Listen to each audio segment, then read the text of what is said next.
You remember a time before the internet, but you also can't imagine life without your phone. You were promised that a college degree meant success, but you graduated into the worst economy since the Depression.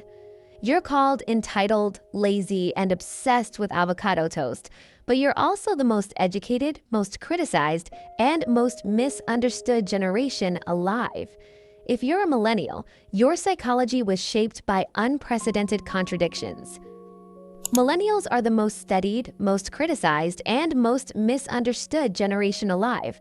But psychology reveals something fascinating.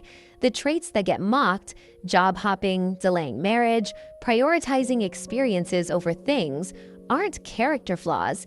They're adaptive responses to a world that fundamentally changed the rules after telling you how to play the game.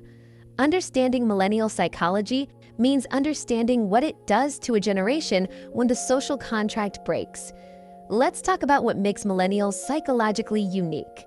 First, millennials experienced what psychologists call the Great Expectation Collapse. You were raised by boomers who promised that hard work, education, and following the rules guaranteed success. Go to college, get a job, buy a house, retire comfortably. Simple. Then, 2008 happened. You graduated with massive student debt into an economy with no jobs. The housing market crashed, pensions disappeared, the promise broke. But the shame didn't. You still felt like failures for not achieving what was literally impossible. This created a specific psychological pattern: high achievement orientation paired with deep economic anxiety. You're not entitled for wanting what your parents had. You're traumatized by being told you'd have it, working toward it, and watching it become unreachable. Millennials aren't lazy. They're the first generation in modern history expected to be worse off than their parents, and that fundamentally changes your relationship with ambition, success, and security. Second, millennials are the bridge generation: analog childhood, digital adulthood. You remember life before smartphones, before social media, before constant connectivity, but you also adapted to it faster than any generation before you. This creates what researchers call digital bilingualism. You can function in both worlds, but you're native to neither. You remember the freedom of disappearing for hours without anyone tracking you, but you're also dependent on GPS. You value face-to-face connection, but maintain friendships through screens. This isn't confusion, it's psychological flexibility. You witnessed the entire digital revolution during your formative years and had to adapt in real time. The anxiety millennials feel about technology isn't technophobia, it's the exhaustion of living through the fastest cultural transformation in human history while still being young enough to have your identity shaped by it. Third, millennials have a unique relationship with work that gets misread as entitlement. You watched your parents' generation sacrifice everything for companies that laid them off without hesitation. Loyalty meant nothing, pensions vanished, job security became a myth. So, you adapted. You prioritized work-life balance, changed jobs frequently, demanded flexibility, and refused to martyr yourselves for corporations that view you as replaceable. This isn't entitlement, it's learned survival.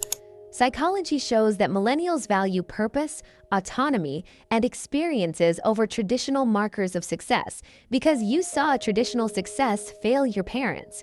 You're not rejecting the system, you're responding rationally to a system that already rejected you. The hustle culture and side gigs aren't ambition, they're economic necessity disguised as entrepreneurship. Fourth, millennials are defined by delayed adulthood, not by choice, but by economics. You're marrying later, having kids later, buying homes later, if at all. This gets framed as immaturity or commitment issues, but psychology reveals this is forced adaptation to economic reality. You can't afford the life markers of adulthood, so you've redefined what adulthood means. Travel, self-development, creative pursuits, friendships, these aren't distractions from real life. They're millennials refusing to feel like failures for being unable to afford a life that's no longer economically accessible.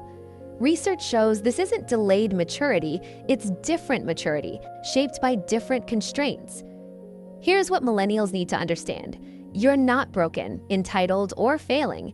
You're the generation that was promised one world and delivered another. You were told to optimize for a system that no longer exists. Your psychology, your anxiety, your flexibility, your redefinition of success, your skepticism of institutions isn't dysfunction, it's adaptation.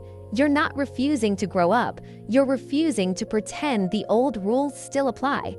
So if you're a millennial feeling lost, behind, or like you did something wrong, you didn't.